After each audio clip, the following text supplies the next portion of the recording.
Bonjour et bienvenue dans le Petit Journal. Nous commençons par féliciter Sylvain Miaillet pour sa performance à San Candido en Italie. Le skieur de l'Alpe d'Huez monte sur la 3e marche du podium. Et c'est parti! Allez, c'est parti pour cette finale où on voit deux Français. Tout de suite, Jean-Frédéric Chapuis qui prend un très bon départ, comme à son habitude sur tous les runs. Attention, Suédois, Victor Elling-Norberg qui fait l'effort là, qui risque de passer en tête.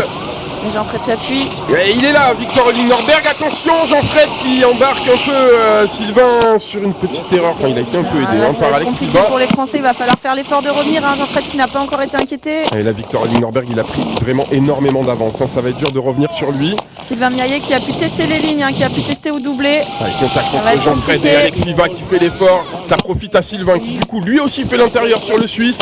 Il se retrouve en 2e et 3e position respectivement. Victor Elling-Norberg qui est très loin.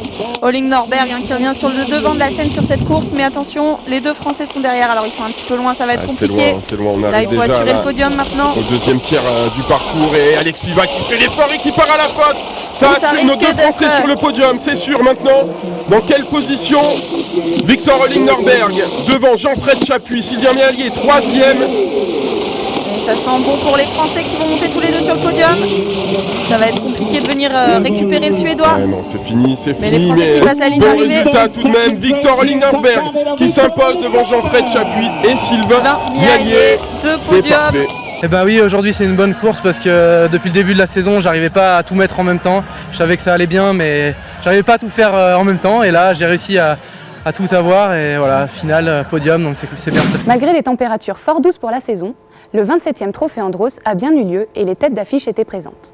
Nous avons rencontré un pilote de Formule 1, un double champion olympique de VTT et un triple vainqueur des 24 heures du Mans. Ils étaient tous là pour la 27e édition du Trophée Andros, les têtes d'affiche, les habitués et les nouveaux. Malgré des conditions météorologiques particulières cette année et un manque de glace évident, le plaisir était quand même au rendez-vous. Ce qui est bien, c'est que le spectacle ait lieu, et il a lieu, donc ça c'est le plus important, et malgré tout on se fait plaisir. Le plaisir de conduite, le plaisir de la compétition, c'est un trophée de spécialistes, donc de venir se mêler avec eux, et essayer de gagner, c'est toujours super excitant tous les hivers. Autre profil de pilote au stand ERDF des voitures électriques, le triple champion des 24 heures du Mans, Benoît Tréluyer. Habitué des courses d'endurance, il ne cache pas son plaisir de participer. Quand même, c'est un peu aux antipodes de ce que je fais, parce que en fait, la vitesse sur la piste n'est pas très élevée, c'est que de la glisse, 2 roues motrices, sans aéro, pas trop de puissance, mais avec beaucoup de fun. Par contre, ce qui me manque un peu, parce que je suis quand même un fan de sport auto, c'est le bruit. On est là pour faire le spectacle, il y a une vraie communication avec le public et les séances d'autographes sont très décontractées, on discute avec tout le monde, c'est sympa. Même stand mais autre univers, le double champion olympique de VTT, Julien Absalon.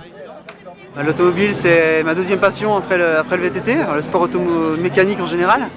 Donc c'est pour moi l'occasion en hiver de m'amuser un petit peu avant de reprendre la saison VTT. Interlude entre deux saisons, mais le VTT et le sport automobile ne sont pas si éloignés.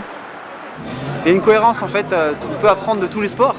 On peut faire des transferts de connaissances d'un sport vers l'autre. Là en l'occurrence, les similitudes c'est la vitesse, les notions de trajectoire, de freinage, le passage de glisse. Donc, et les différences c'est sûr c'est qu'il y a un moteur, qui a 4 roues, mais il y a 2 pédales, comme en vélo. Si Aurélien Panis s'est imposé sur les 2 courses ERDF, Jean-Baptiste Debourg et Jean-Philippe Dérault ont chacun remporté une des 2 courses Elite Pro.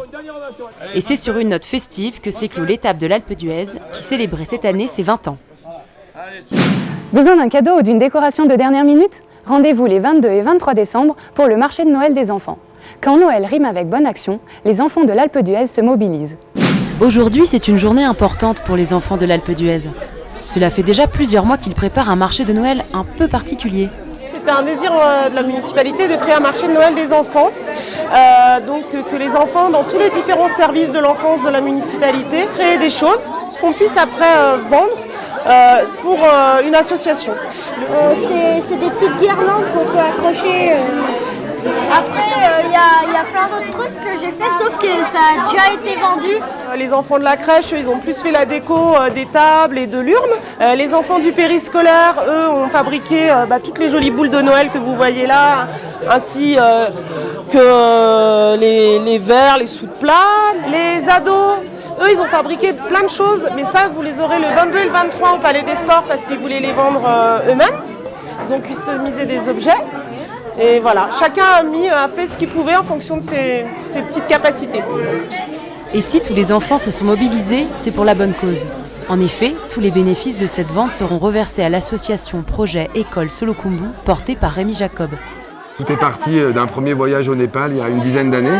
Et puis là, avec le tremblement de terre qu'il y a eu au mois d'avril, on est parti pour essayer de refaire une école pour 18 000 €. Ça, c'est l'école actuellement dans quel état elle est. Il y a 10 bâtiments, et sur les 10 bâtiments, il y en a 3 qui ont été complètement détruits. Et donc le but, c'est de refaire 2 salles comme ça, toutes neuves. Et quand il s'agit d'école, les enfants sont très impliqués et se sentent plus que concernés. C'est des enfants comme nous, ils ont aussi besoin d'apprendre comme nous.